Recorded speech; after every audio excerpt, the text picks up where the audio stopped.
Hi, good afternoon. I'm here with Sarah and Andrew Elson from Berry and Oak. How are you doing? Really good, thank you. Stuff. Have a great day today. Thank you very much. Thanks very much for joining us on the Business Spotlight series. And as always, if you could start us off, perhaps telling us a little bit more about who you are, what it is you do, and yeah, go from there, please. Okay, well, we're Andrew and Sarah Elson, husband and wife team that we set up, founders and directors and financial planners at Berry and Oak.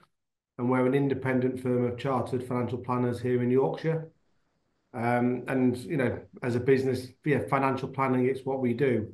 We specialize in helping clients understand what they need to do to live the life that they want to lead without the fear of running out of money, and then help them with the investments and retirement planning that they need to do to get there. Nice. So, husband and wife team, how long back do you go? When did you start the business?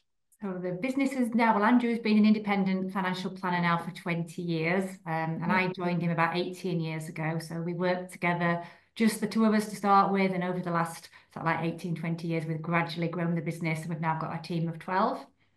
Excellent. Um, So, in terms of that journey that you've been on together, which, fantastic 18 years working together and a husband and wife team, that's a great achievement. How would you describe that journey to date so far? If they say like one word, some people use roller coaster or exciting or trepidation, things like that. How's it been for you guys and sort of expand on it? Yeah, exciting actually. Every year's Yeah. different. We've had some challenging years with COVID and things like that, but we've had to kind of dig deep and get through them. But I think everything we've done, we've come out of the other side and come out of it as a better business. I think everything we've been through, we've learned from, and used that experience to develop the business. And I think one thing that we definitely are as a business, we are a developing business.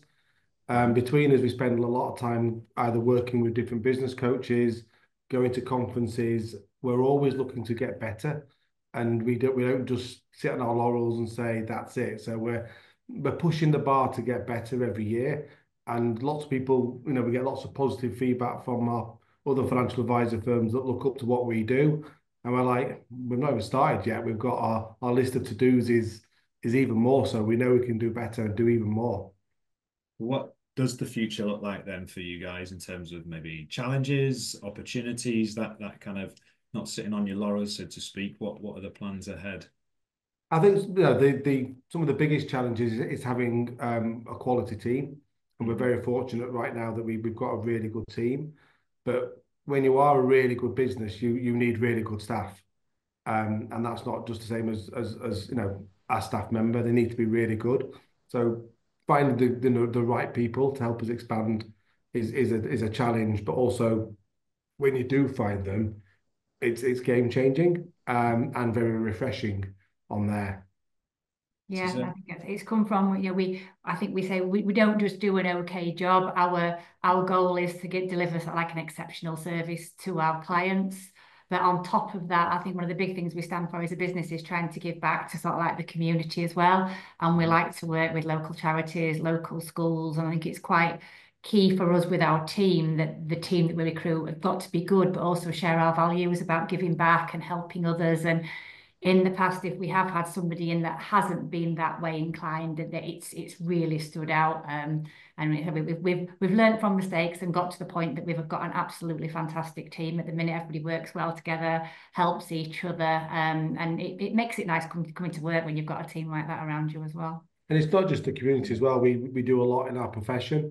So we do a lot of work where we work with other financial planning firms and help share the journey that we've been on and help them grow and help them with ways that they're going to look after their clients. So we work hard to make ourselves better, but we also provide the knowledge and learning that we've had on the journey to others to try and make that journey easier for them.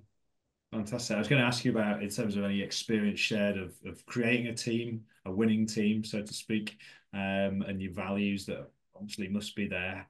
Have you sat down and thought about those values and then explain them to the team, or is it a case of they're coming out naturally? How would you sort Well, of I think we'll probably go wind back a number of years, and we've probably made every recruitment mistake going. yeah, Because, you know, as a business, we set off as financial planners. And Yeah. then, then we were sort of well trained and knowledgeable about how to do financial planning and investing, and never been trained on how to do HR, appraisals, Mhm. recruitment, marketing, and all the things that go with running a business. And they're the things we've had to pick up along the way. And yeah, we've made plenty of mistakes.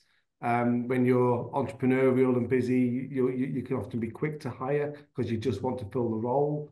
And over time, I think we took the time to analyze what's worked well, and actually then what hasn't worked well, and then become tighter and firmer in our criteria. But that was from a bit of about now understanding it wasn't working as well as it could do. Yeah, and Yeah. I think some of the things that we do that have helped us is we interview against our values. So we usually ask somebody when they're coming back in for a second or third interview to look at our values, which are on the website, and tell us how they meet those values and give us an example of how they've done that.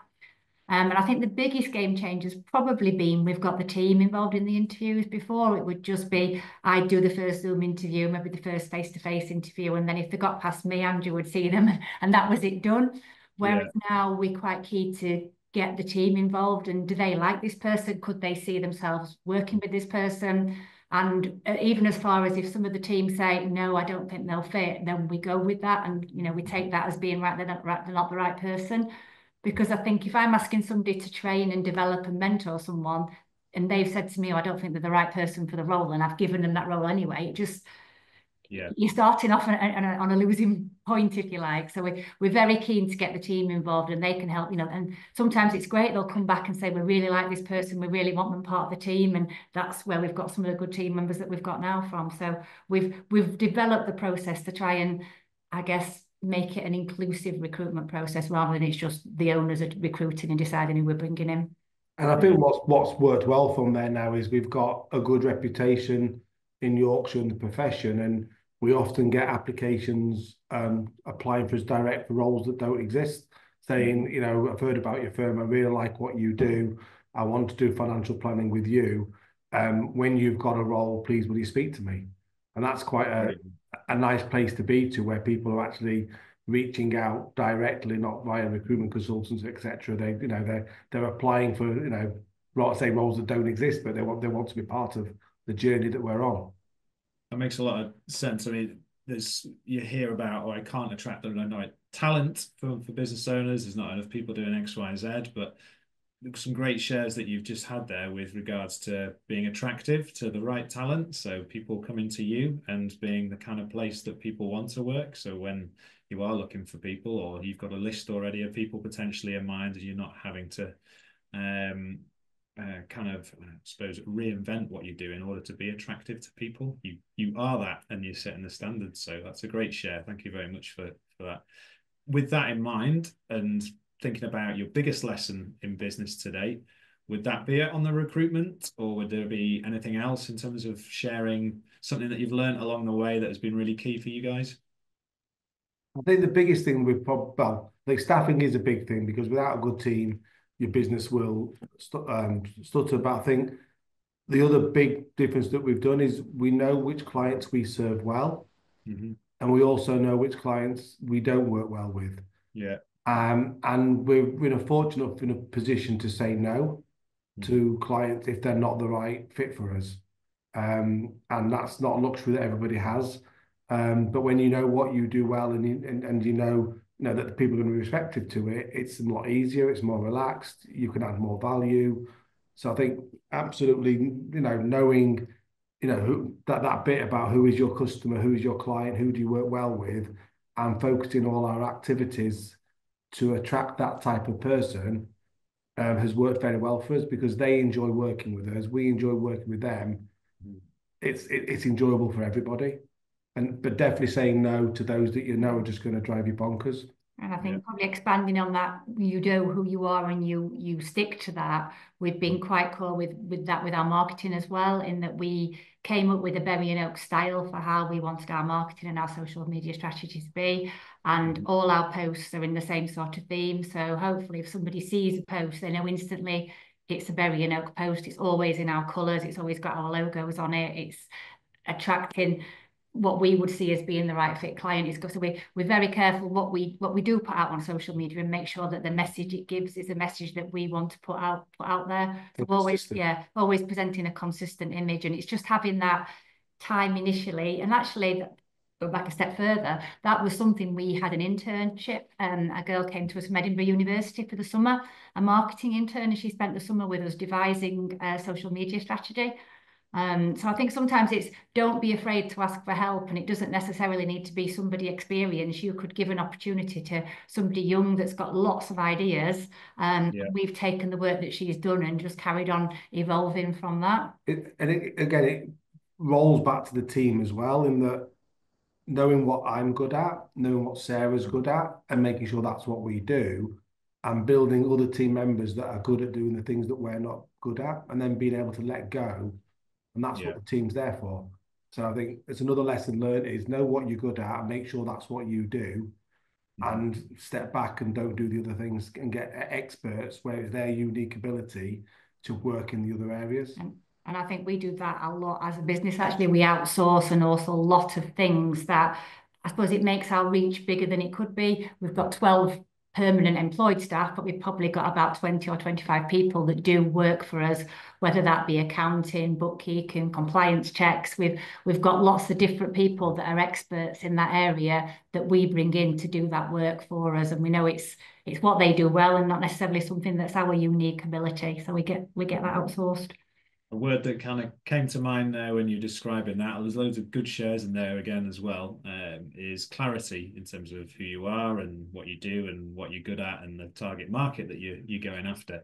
How long did that kind of take to get there, do you think? Was that a development over time, or I think it's definitely a development over time. I think when we started the business, I used to joke that you could probably call me the Martini Man, anytime, any place, anywhere. That we'd have seen anybody done anything because we wanted to pay the bills.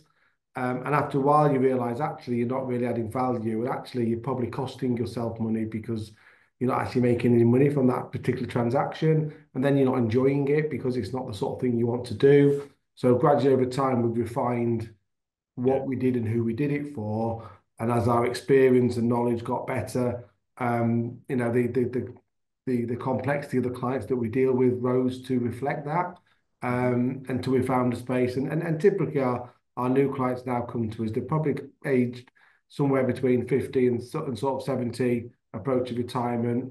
They've probably got £500,000 worth of investments and pensions that they need advice on as a minimum, or they've been earning a salary, sort of six-figure plus salary, because those people have got the complexities that make it challenging enough for us to be able to add our skills and knowledge to.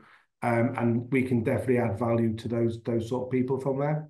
But it's refined over a while. And it's probably the last 3 or 4 years where we've really stuck to this is our criteria now, and we don't go outside of it. And almost every time we did, it doesn't work, and something goes wrong, and you go, why did we not follow our own process? And I think simple things we've just changed over the years, which at the time were a huge thing, but when I look back, I think it was a bit of a no-brainer. Like Andrew said, anytime, any place, anywhere. We decided a while ago to actually encourage all our clients to come and see us in the office. From a business point of view, Andrew's not driving around the country getting stuck in traffic, but the clients can come in the office, and then when they're in here, they're here to talk about the finances. They've not got the phone ringing in the background, the postman knocking at the door. But it also means we've got a big whiteboard behind us here, a TV on the other screen. We've got all the technology that we need at our fingertips, and we get the other team members involved in the client meetings to help take the notes, but also to help with their training and development. And by having the clients come into the office, it means that the team member can do that, but the client also gets to meet the rest of the team as well. So when they call the office and one of us is not free, they've already met the other people. They're speaking to somebody that they know. So that was a big game changer for us. But actually at the time, for having seen clients in their homes for a number of years, starting to say to people, we want you to come to us, was a big hurdle, but you've just got to know that's where you want to get to and stick to your guns and kind of work through it. Did you find from that I suppose intention to buy or work with you was more solid, that people coming to you meant that they were more invested, I suppose, in what you do, and then you could show them in terms of your skills and ability and setup there that the right people for them. Yeah, I think absolutely. Number one, the environment that we're in is a better environment. We've got access to when we're talking about a particular topic, and we've got information that will help them understand that. We can go straight to it and bring it on the screen and show them it. The fact that they're coming here for a meeting is that they're planned for that meeting. As Sarah said, there's no distractions. The dog's not, chewing your foot. The cat's not sat on your lap at the same time. And the other thing we now do is all our clients' meetings are pre-booked in advance. So if I saw a client today and Tuesday afternoon's a good time to meet, we book them in this time next year, they're already booked in. So they're not having to pay table tennis next year about trying to make an appointment. They already know when it's in the diary to see them. So they know they're seeing their financial advisor on that day. They store up their questions for that day. We can change it if things happen on either side or something else is needed beforehand. But again, it's that bit that clients feel reassured that they know they're coming back to see us. They know we're not working out of a garage. So who are we going to disappear? Solid offices. They always get treated well. They always love the experience when they come in. We can control the experience. Even things now where we've got like a little name board when they come in with a name on it. That we started a few weeks ago, and clients are loving that they've got a little welcome board with the name on it. Nice. We can serve nice coffee and tea and things like that. And that experience is when you go through your financial planning is an important part that our clients say. It's the experience that they have, and when they leave here, virtually every client says they feel reassured, they know what's going on, and they're really glad they've been to see us. Building know, like, and trust there, and those nice kind of critical non-essentials, but build that experience. Yeah, it's another great share. Thank you. So what inspires you to do what you do, Sarah and Andrew? I think for me, the biggest thing is we have the power to help clients change their lives, and it's quite a privileged position to be in. Somebody could come to us and say, can I afford to retire? I'm really not enjoying my job, and we can spend time with them building their financial plan. And we've had this happen a number of times where we can say to them, you can actually give up your job tomorrow, you can afford to retire, and they will go away and make a life-changing decision based on what we've told them.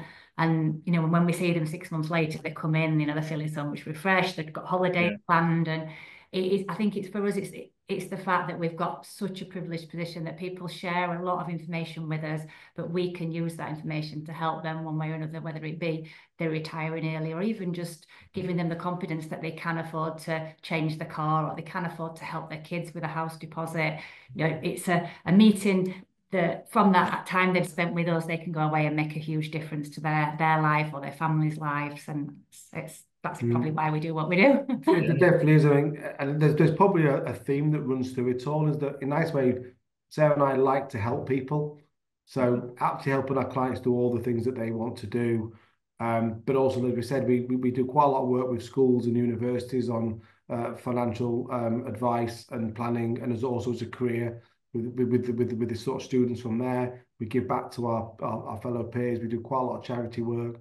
We're in a privileged position that we're able to help other people, but it's the work with clients. It's sitting there and helping them, either they are retired or not, and helping them understand what they need to do to retire, and being there to help them through that journey, because it's quite scary for a lot of people giving up employment and regular income to suddenly having to rely on what they've saved. But then we encourage them to do more as well, because it's the different age groups, different generations are very different. We've got some clients now in their sort of late 60s, 70s that are very well off in retirement and won't and can't spend their money because they're not used to it, and they're like, oh, no, we can't afford to it, and struggling to believe what a good position that they are in. And we work with them each year, encourage them to do a little bit more. We often send them little, what we call wow gifts of like some travel books on places we know they want to go. And one of the biggest things we get said to by my clients is, I never thought my financial advisor would be telling me to spend money. But that's actually one of the biggest things we do, saying, we've got you to a really good place now. You can afford to spend money and go on holiday, help the children with the deposit, change your car. You can do these things because you've got to that place. And there are a lot of people that are scared to do that because they don't think they've got enough. So that's the privileged bit that Sarah says, that we can help people go through that. And the enjoyment when when somebody's done that is fantastic. one of our clients, I think we've been telling them years to go business class. They've got family in the Far East and they go every year. And then she wouldn't go, the wife wouldn't go business class because she couldn't see the value in the money. And she eventually, after 3 or 4 years, did it. And Yeah. she came back saying, you've caused a problem now, Andrew. We've got business class every year. But I'm like, yeah, but you can afford to. So go Yeah. and do it and enjoy it. And it's actually, they were only going every couple of years to see the family. And because the flight was too much, they now go every year because we've proved them they could afford to it. And that's small bits that make a big difference to them, seeing their grandchildren that they wouldn't see as often. We've probably taken it one stage further than that, in that we've got them to sign up for the Air Miles loyalty card scheme, collecting Air Miles so they can get some free upgrades. So we have always a few little freebies to throw in for them as well, where they can take advantage of the benefits that are available. Changing that kind of, I suppose, identity for people, or conditioning that they've just grown up with, and then saying, you do realize you have a good opportunity to change things. I suppose it's similar for that we see here at Action Coach and business owners, and helping them to understand, the opportunities that they have for themselves through their business, and getting it functioning for them, not just for, being in business. Kind of should give you more life is one of our taglines. So it rings true with that. Another great share, thank you. So if someone was to come to you and they're just starting a business, it may be, again, reflective of kind of what you've said, but if there's a piece of advice for someone looking to start a business, perhaps if they were going into financial planning, what would that advice be? I mean, the first bit would be, what is the type of work and client that you like to serve? So know the sort of business that you want to be doing. And then make sure, build your business around serving that type of person, that you're going to be looking after and get most enjoyment from. And then quickly build a team that allows you to do what you're uniquely good at, and let the team do the other things. Specifically in financial planning, I see too many businesses grow by getting loads of financial advisors and then have one administrator trying to run the business. Where we built the business the opposite way around, we had very little numbers of financial advisors, but we built an admin and a support team to let the advisor do the advising and the support team do all the other work. So it's getting the right people, and often it could be things like a practice manager to run the business, because often the entrepreneur might not be the best person to run the business. Yeah. They've got other skills they should be doing, and actually having somebody run the business for you could be a good thing. And I suppose to expand on that, having a coach as well to work with you. We've worked with a number of business coaches over the year, and having somebody to help you with your strategy, because that all might be new to you, and then having that person to kind of make you accountable. If you know you've got a quarterly meeting with them and you've got some actions to do, you're accountable to get those actions done. Whereas if there's just you on your own with your business plan, it's like, oh, I'll do it next month. So having somebody that's accountable, that can help coach you and work with you to help you grow that business, I think is probably quite key as well. Because sometimes you need to be told what you're doing is rubbish. Stop. Don't do it. And other times it's what you're doing is really good. You need to keep going.